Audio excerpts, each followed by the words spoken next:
Ya, rumah anak Tuhan Yesus. Mantap. Tapi kenapa Anda gak pernah belajar Ibrani sama Yunani, Bang? Aku belajar Ibrani dan Yunani, gitu ya. Tetapi memang begini, Bang, dalam iman kekristenan itu tidak disakralkan satu bahasa. Nah, untuk diimani itu. Bahasa Ibrani, mereka hanya ingin menerjemahkan kitab suci itu ke bahasa ya, demikian juga dengan bahasa Yunani, karena mereka ingin menerjemahkan kitab yang berbahasa Yunani itu. Kalau kita diwajibkan harus belajar bahasa Ibrani dan Yunani, gua repot juga, Bang. Berarti Tuhan itu membutuhkan bahasa Ibrani itu kan? Tapi sepakat nggak kalau orang yang bisa beberapa bahasa itu orang cerdas? Ya tentu saja tidak. Tidak sepakat. Tidak sepakat karena terima kasih ya si Koko lagi kan, Koko Henry sepakat. Insyaallah. Ya. Aduh, kalah saya. Kalah, Bang, kan? Kalah Bang. Gini. Sebentar ya, sabar dulu.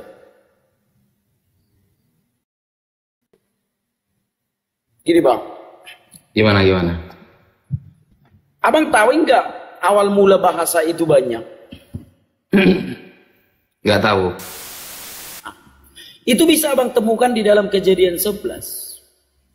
Jadi bahasa itu banyak. Kenapa bahasa itu banyak? Karena ketegar tengkukan manusia. Itulah yang membuat bahasa itu banyak. Karena orang-orang sombong ingin mendirikan satu menara yang sampai ke langit. Nah, karena akarnya, karena kesombongan itu, maka Allah mengacau balaukan mereka, membuat mereka memiliki bahasa-bahasa masing-masing. Nah, jadi kita nggak usah bangga, Bang, kalau kita mengerti bahasa ini, bahasa itu, karena itu awalnya kecongkakan. Nah, tetapi aku mau katakan kepada apa? Bahasa yang paling disukai oleh Tuhan adalah bahasa Adam dan Hawa. Ya. Bahasa yang paling disukai oleh Tuhan adalah bahasa yang dipakainya ketika dia berkomunikasi dengan malaikat. Bahasa apa itu? Bahasa roh itulah bahasa yang kita gunakan nanti di surga. Bukan bahasa Indonesia, bukan bahasa Inggris, bukan. Bahasa roh itulah nanti yang kita gunakan di surga. Nah, ketika kita bisa berbahasa roh, bukan karena kita pelajari. Ketika kita bisa berbahasa roh, bukan karena orang mengajari kita, sebab bahasa roh itu nggak bisa dipelajari. Tetapi bahasa roh itu adalah bahasa yang diberikan Tuhan kepada kita. Bila mana kita sudah layak untuk menerima karunia bahasa roh itu, menurut alat ukur Tuhan. Jadi di dalam iman Kristen, sesuatu yang tidak baik, kalau membangga-banggakan, bisa mengerti dalam berbagai-bagai bahasa. Kenapa bisa seperti itu? Karena awal mula bahasa itu banyak, itu akarnya karena kecongkakan manusia. Itu, Bang, dalam iman Kristen. Lah, bagi dalam kitab pertama yang turun dengan bahasa itu, contoh nih ya, Perjanjian Baru yang ditemukan bahasa tertuanya kan menggunakan Yunani, sedangkan Perjanjian Lama menggunakan bahasa Ibrani. Bagaimana Anda tahu bahwa di setiap terjemahan itu akan ada kesalahan tanpa mengetahui bahasa aslinya? Otoritas perkataan Tuhan Yesus itu di dalam Matius 28 ayat 19 itu. Itu yang membenarkan segala sesuatu. Perkataan Tuhan Yesus itu harus terjadi. Matius 28 ayat 19. Jadikan seluruh bangsa muridku. Kan itu perintah Tuhan Yesus dalam Matius 28 ayat 19. Kepada siapa ini berbicara? Kepada murid-muridnya. Nah, murid-muridnya inilah yang memberitakan firman Tuhan kepada bangsa-bangsa yang lain. Mereka lah yang menerjemahkannya. Gitu ya? Mereka lah yang menerjemahkannya. Dan tidak mungkin mereka berdusta. Nah, pertanyaannya begini. Karena Bible itu beda dengan hadis, Mas Bata. Ya, beda dengan hadis begini. Kalau hadis, syarat penulisan hadis bisa dikatakan sahih itu melalui 5 syarat. Yang pertama, ittisolus sanad, sanadnya harus sambung. Al-isnadu minad din laulal isnad laqala man syaa ma syaa. Sanad bagian dari agama, andaikan tak ada sanad maka orang akan berkata semaunya. Nomor 2, syarat hadis itu bisa dikatakan sahih harus adalatur rawi. Orang yang meriwayatkan adalah orang yang jujur. Maksudnya malakatun tahmilu ala mulazamati taqwa wal muru'ah. Jadi kepribadiannya memang orang yang taat, gak gampang berbohong ya. Nah, kemudian yang nomor 3, syarat hadis itu sahih, dia itu harus ad-dhabt. Dhabt itu cekatan, kecerdasannya di atas rata-rata. Nah, syarat-syarat seperti itu ada dalam ilmu hadis. Nah, Bible tidak memiliki syarat-syarat seperti itu. Sehingga bagi langsung percaya kepada terjemahan tersebut bahwa terjemahan itu memang 100% mewakili bahasa aslinya. Padahal syarat-syarat seperti itu gak ada. Oke. Kenapa dibutuhkan syarat-syarat seperti itu di dalam agama Kristen? Gitu ya, seandainya ada syarat-syarat itu di dalam agama Kristen, itu menandakan kalau banyak pembohong di dalam agama Kristen. Makanya dibutuhkan syarat-syarat itu. Karena takut dibelokkan orang, kan begitu kan? Takut dibelokkan orang, makanya siapa yang meriwayatkan harus dicek dulu kelakuannya, dicek dulu dari mana dia berasal. Kenapa? Karena rentan untuk dibelokkan. Kalau Alkitab tidak ada Tuhan Yesus, ada otoritas perkataan Tuhan Yesus. Jadikan seluruh bangsa muridku, baptislah mereka atas nama Bapa dan Putra dan Roh Kudus. Ada otoritas dari Tuhan Yesus itu sendiri.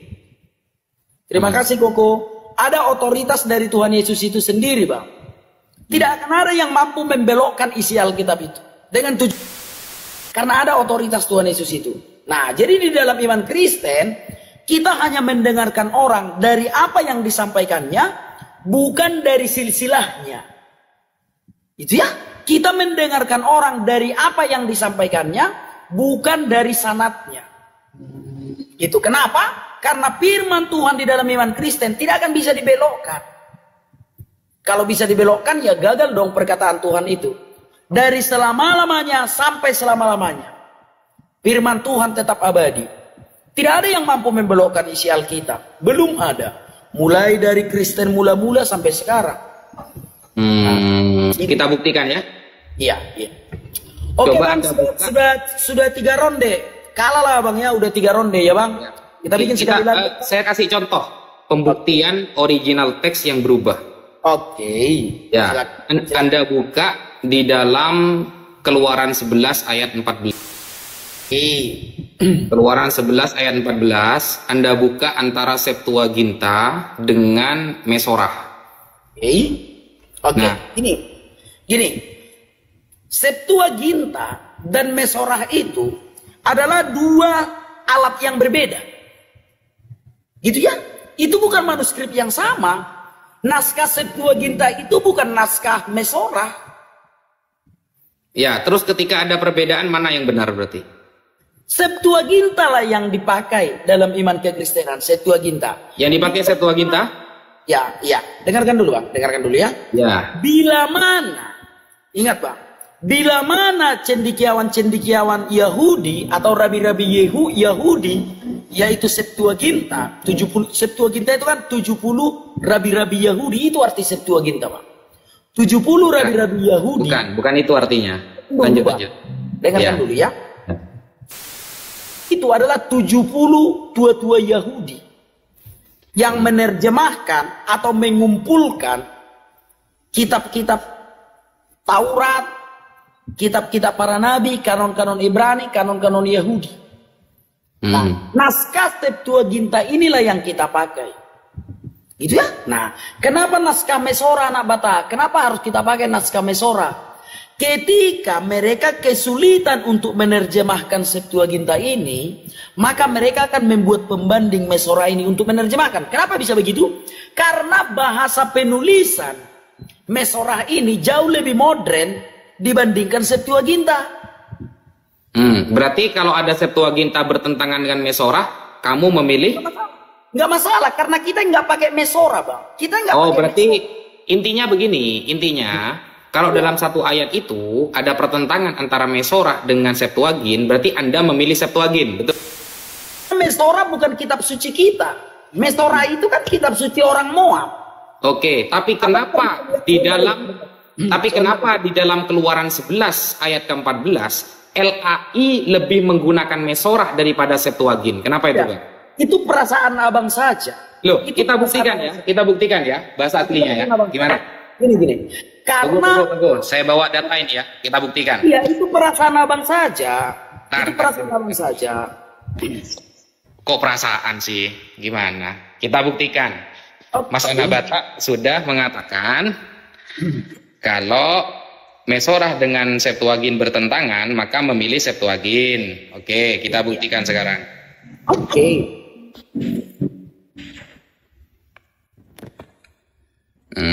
Oke. Kita buka ya. Keluaran Setar. Oke, nomor 2 berarti. Bentar. Ya, silakan. Saya balik dulu. Buka. Close. Exodus.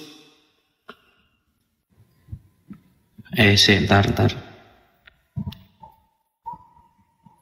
Jangan sama bang seperti Sinandar ya, katanya dia memiliki manuskrip kitab suci ya. Takutnya sama pula abang seperti Sinandar nanti.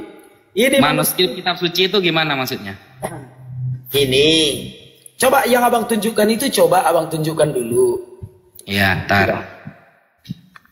Coba abang tunjukkan dulu yang abang tunjukkan itu. Sebentar, Kejadian 11, 14. Oh maaf, itu Kejadian ya, bukan Keluaran. Oke, Kejadian. Kejadian, Genesis 11, nomor 14. Oke, ini saya ganti kamera, balik, putar kamera. Ini Bang ya. Kita buka di Kejadian 11. Ini kita sini dulu ya. Ya, Kejadian 11. Ya, ini tulisan Indonesia. Coba yang abang bilang Septuaginta tadi mana? Tunggu dulu ya. Setelah Selah hidup 30 tahun, ia memperanakkan Eber, betul? Ingat ya, di sini ada kalimat 30 tahun. Kalau kita buka di dalam Mesorahnya, di Genesis 11, nomor ini bukan Mesora, Bang. Ini bukan Mesora. Loh, ini bukan manuskrip Mesora, bukan. Loh, kita tidak bahas manuskrip, ini yang digunakan. Coba kita bandingkan ya, kita bandingkan Mesora teks. Sebentar dulu, Bang. Sebentar dulu. Coba abang dengarkan dulu. Coba abang dengarkan. Ya, coba abang dengarkan dulu, Bang. Mesoratik teks ya. Ya, itu bukan itu manuskrip Mesora, Bang. Itu dari manuskrip Mesora yang sudah diterjemahkan ke dalam bahasa Ibrani. Bukan itu manuskrip Mesora. Mesora itu bahasa apa manuskripnya? Mesora itu manuskripnya Ibrani.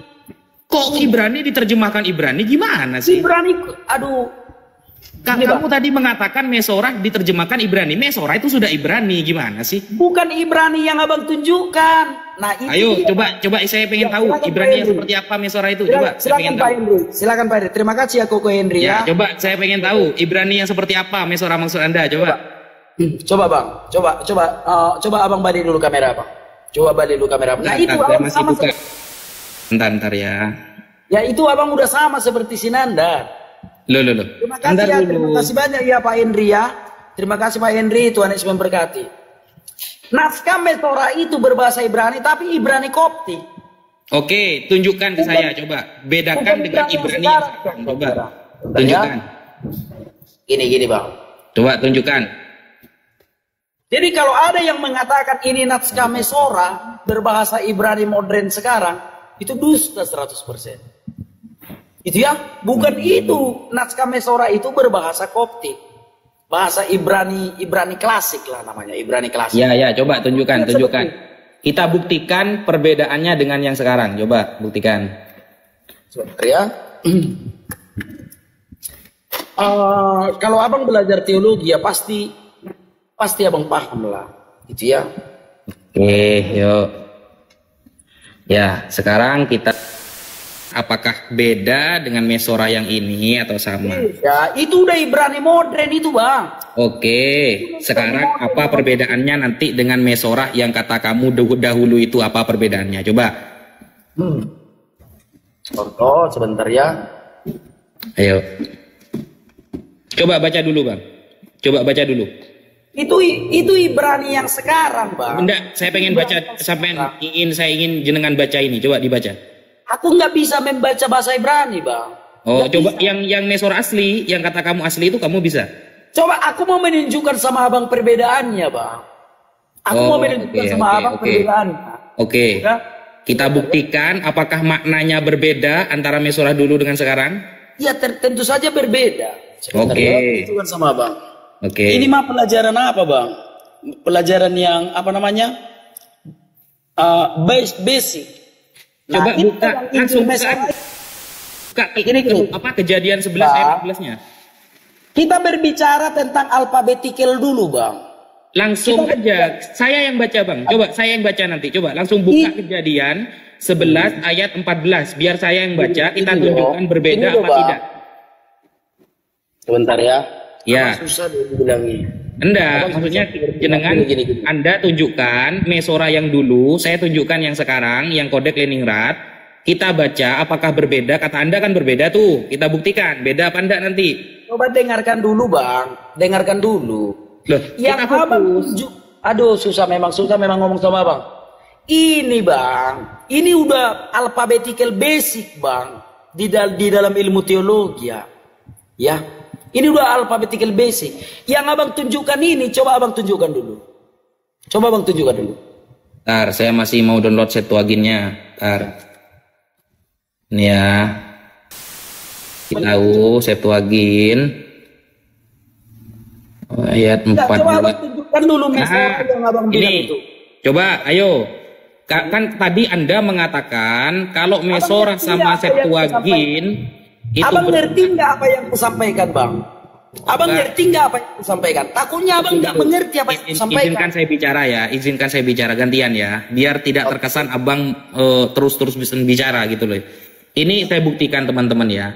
Tadi di awal Mas Anak Batak mengatakan kalau ada bertentangan antara Septuagin dengan Mesora, maka jelas akan menggunakan yang Septuagin. Karena Septuagin itu diterjemahkan oleh tunggu dulu. Nah, itu udah framing lagi. Bukan kalau ada bertentangan. Saya kan pertanyaannya seperti itu tadi di awal, Bang. Saya kan bertanya, kalau antara Mesora dan Septuagin itu ada bertentangan, maka mana yang kamu pilih? Dengarkan dulu. Coba dengarkan dulu ya. Loh, Coba, Bang, tunggu dulu, Bang. Ini saya Abang sudah framing barusan. Abang sudah framing. Coba dengarkan dulu deh.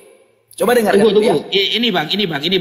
Sekarang pertanyaan saya pertegas lagi. Kalau Mesora sama Septuagin itu bertentangan, mana yang Anda pilih? Coba. Enggak urusan. Mesora itu tidak diurusi. Mesora itu tidak masuk di dalam iman Kristen, Bang. Naskah Mesora itu tidak masuk dalam iman Kristen ya? Tidak masuk naskah Mesora. Yang kita pakai itu Septuaginta. Bukan naskah Mesora. Oke, kita buktikan, Bang. Kita buktikan. Apakah Mesora itu tidak masuk kepada iman Kristen? Kita buktikan sekarang. Kejadian 11 ayat 14 disebutkan, setelah Selah hidup 30 tahun, ia memperanakkan Eber. Ternyata LAI tidak mengikuti Septuagin, Bang. Coba dibaca, Bang. Ini angka berapa, Bang? Bang, coba dibaca dulu, ya, saya artikan. Bapak, ini sebentar dulu, Bang, sebentar. Tunjukkan apa sekarang ini? Yang Abang tunjukkan ini. LXX Septuagin ini, Bang. Oke. Itu berbahasa apa? Itu berbahasa apa? Yunani nih, Bang. Oke, berbahasa Bang. Dibaca. Itu sudah benar, Bang. Itu Bang, sudah dibaca dulu. Sekarang coba Abang tunjukkan Mesora. Coba Abang tunjukkan Mesora. Baca dulu. Coba dibaca dulu, saya artikan. Tunjukkan dulu Mesoranya. Bang, coba Abang tunjukkan dulu Mesora. Bang, ini ya sudah saya bantu baca ya. Saya bantu baca. Ekaton ini ya, ingat ya. Ini ekaton triakonta. Ekaton triakonta ini artinya 300, Bang. Sedangkan LAI memaknai 30 tahun, Bang. Berarti LAI. Jadi abang mau lebih pintar dari LAI, kira-kira kayak gitulah sekarang. Jadi abang mau lebih pintar dari LAI. Tunggu dulu, sabar, gantian ngomongnya sabar, gitu. Kata abang kan Mesorah itu tidak masuk ke kekristenan. Tidak masuk. Yang dipakai itu Septuagint. Ternyata di Septuagint, teman-teman, dinarasikan Ekaton Triakonta. Ekaton Triakonta ini artinya 300. Itu kan menurut yang dipakai LAI ternyata yang 30 tahun. Sekarang saya tanya, LAI ini pakai sebentar dulu Ustaz Najah, dengarkan dulu Ustaz LAI pakai manuskrip apa berarti? Itu kan karang-karanganmu. Loh. Apa kau mau lebih pintar dari LAI? Tentu saja tidak mungkin kau lebih pintar dari Lembaga Alkitab Indonesia. Nah, kata abang tadi pakai Septuagint. Ternyata Septuagint menarasikan 300, tapi LAI pakai 30. Itu kan menurutmu Ustaz Najah. Itu Nah, kan coba sekarang jawab. Sekarang LAI menggunakan manuskrip apa berarti? Menerjemah 30. Septuaginta yang dipakai LAI Septuaginta. Nah, itu itu Septuaginta LX. Ekaton Triakonta kok malah 300? Susah memang melihat Ustaz ini. Triakonta itu berapa? Ekaton itu kan contoh. Coba kau dengarkan dulu contoh kau dengarkan dulu. Kau dengarkan. Coba. Coba maknai, ayo dari awal sudah. Ayo coba maknai dari awal. Aku sampaikan. Coba maknai dari awal. Coba. Itu kan karena kau seorang penyesat. Seperti yang dilakukan oleh Kementerian Agama itu. Menfitnah pribadi. Karena ya fitnah, bukan fitnah, memang fakta. Kementerian Agama juga menyesatkan ayat Alkitab itu. Wih, saya rekam ya. Kementerian Agama menyesatkan ya. Saya rekam ini ya. Rekam dong. Karena makna dari parakletos digantinya menjadi periklitos. Itu kan udah menyesatkan namanya. Ya, sekarang kalau memang Anda mengatakan Menteri Agama sesat, kamu sebagai orang Kristen, sekarang saya suruh baca dulu, artikan satu persatu. Kenapa kau menyuruh aku membaca? Karena memang banyak makna Ekaton Triakonta ini bukan 30 tahun, ini sudah bertentangan dengan LAI. Harusnya kau kalau mau kritik teks itu harus ada dulu legal standingmu, Ustadz. Apakah kau tidak usah terlalu tinggi bahasa itu. Kalau tidak bisa membaca ini, dengarkan dulu, ngapain terlalu tinggi? Kita cukup memaknai ini satu persatu. Karena kau tidak mengerti. Makanya kamu tadi mengatakan ketika tidak penting mengetahui bahasa asli, maka selamanya kamu tidak akan tahu kalau LAI ternyata sudah banyak menyesatkan orang. Karena kau tidak mengerti. Nah, sekarang Ekaton Triakonta maknanya berapa? Udah, nggak ngerti lagi. Ayo coba. Ekaton Triakonta maknanya berapa? Udah. Yang dipakai LAI artinya apa di sini? Bisa. Kau dibilangi pun nggak bisa, Ustaz Najah. Udah. Sudah, saya tanya simpel aja maknanya. Loh, kok kabur? Gimana sih? Gabrul? Legal standing suruh makna Yunani gak bisa.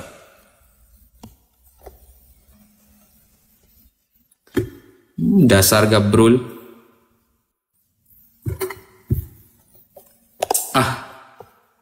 Hanya sekitarnya. Parah orang-orang ini.